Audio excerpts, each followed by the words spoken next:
अगर आप भी चाहते हैं मनीष म्यूजिक भोजपुरी के वीडियो सबसे पहले आप तक पहुंचे तो लाल बटन के दबाकर चैनल को सब्सक्राइब जरूर करें और साथ में बेल आइकन को दबाना न भूलें।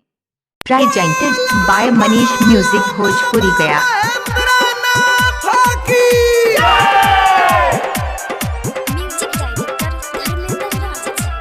Recording by Manish Music Bhojpuri।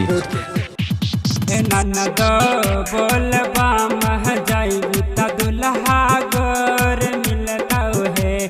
ननद बोलबा मह जाइबू त दुल्हा गोर मिलता है।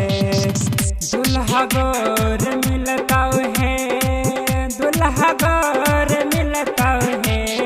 मनमा खुश रहता तोर दुल्हा गोर मिलता है।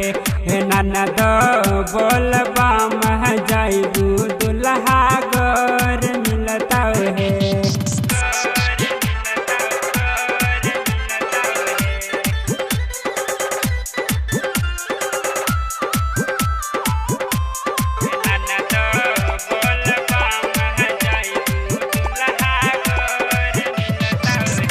तोहर सोचल सपना महापुर तो मन जोग दुल्हवा मिलतो। रे ननद मन जोग दुल्हवा मिलतो।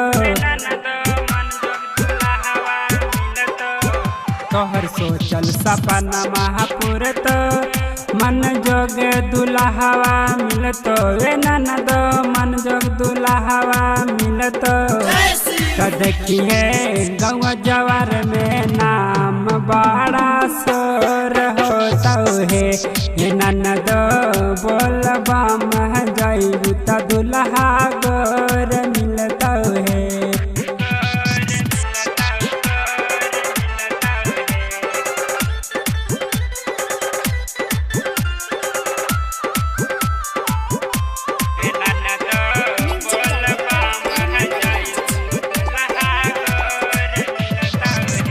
हंसी खुशी जिंदगी काटत जब आपस में खूब पटत।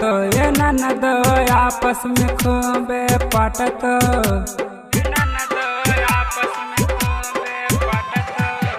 हंसी खुशी जिंदगी काटत जब आपस में खूब पटत। ये ननद आपस में खूब पटत। जलवा घरिया फोरम भोर दुल्हा गोर मिलता है। ननद बोलबा मह जाइबू त दुल्हा गोर मिलता है।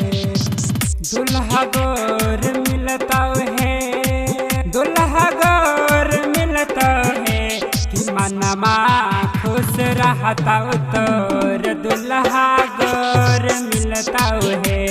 ननद बोलबा मह जाइबू दुल्हा गोर मिलता है।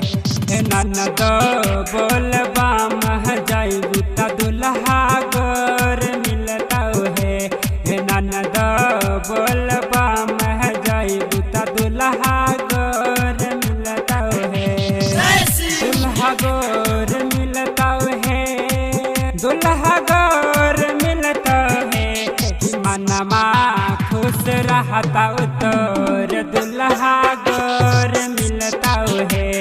ननद बोलबा मह जाइबू दुल्हा गोर। Recording by Manish music Bhojpuri Gaya.